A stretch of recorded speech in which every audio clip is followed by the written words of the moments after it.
We are pleased to announce the state-of-the-art SequenceL multi-core programming solution can now solve the multi-core programming problem for IBM Linux on Power.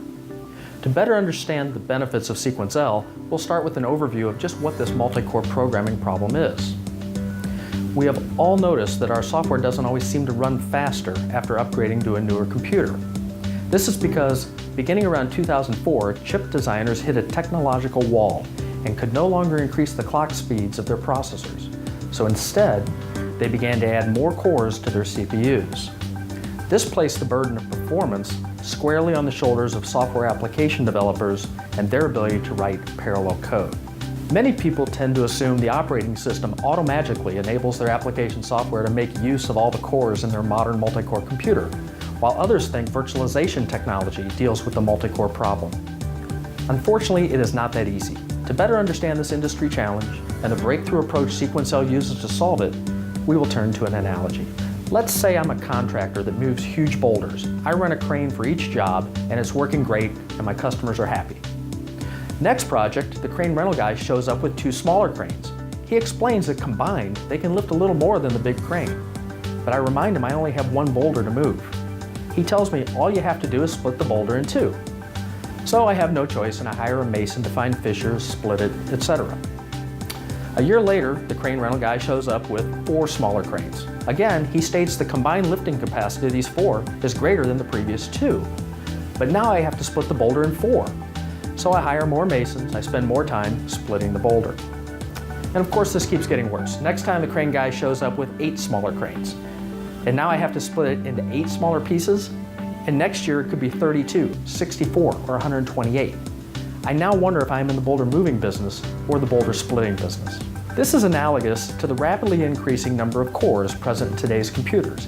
It has reached the point where developers spend the bulk of their time breaking up software instead of writing new features. Why is this so critical? Looking at Amdahl's law, the implications become readily apparent.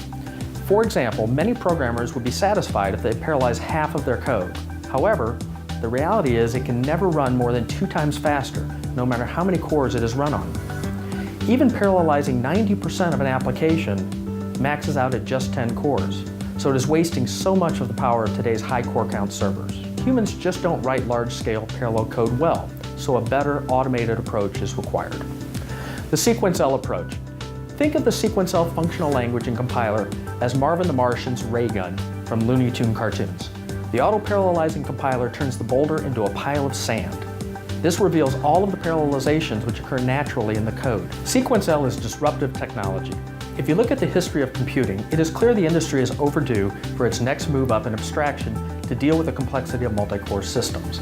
We've been essentially using the same tools with band-aids here and there since 1980, even though multi-core processors became mainstream in 2004. Also worth noting here is that each of these steps was met with resistance until ultimately being widely adopted, if not declared obvious in hindsight. With SequenceL, the programmer focuses on the what instead of both the what and the how. The inventors of SequenceL wisely chose to compile to industry-standard parallel C++ instead of directly to machine code.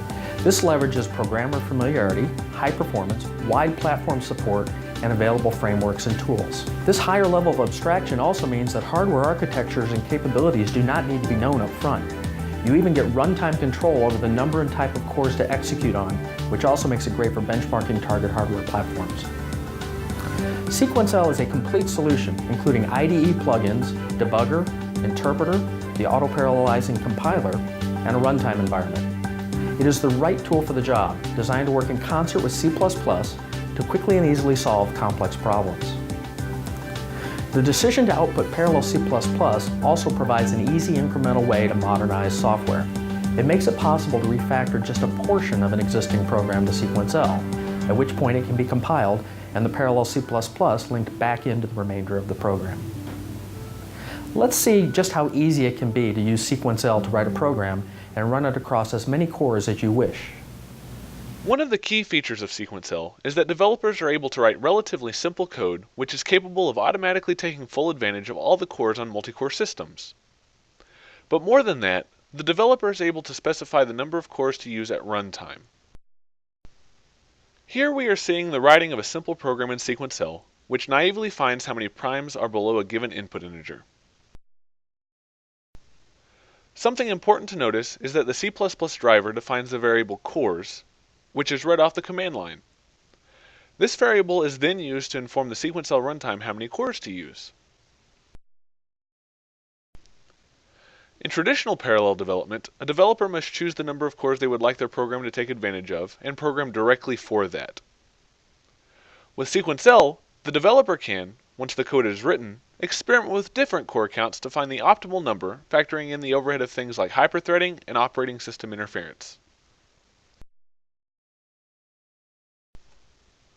Once the program is compiled, we can run the program, experimenting with various core counts while watching the Windows Performance Monitor to see how the program makes use of this computer's processor.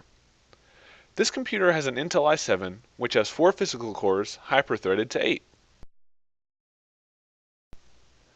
As we increase the number of cores, the program gains a nearly linear speedup, going from about 14 seconds on one core, to about 7 seconds on 2, and to about 3.5 seconds on 4.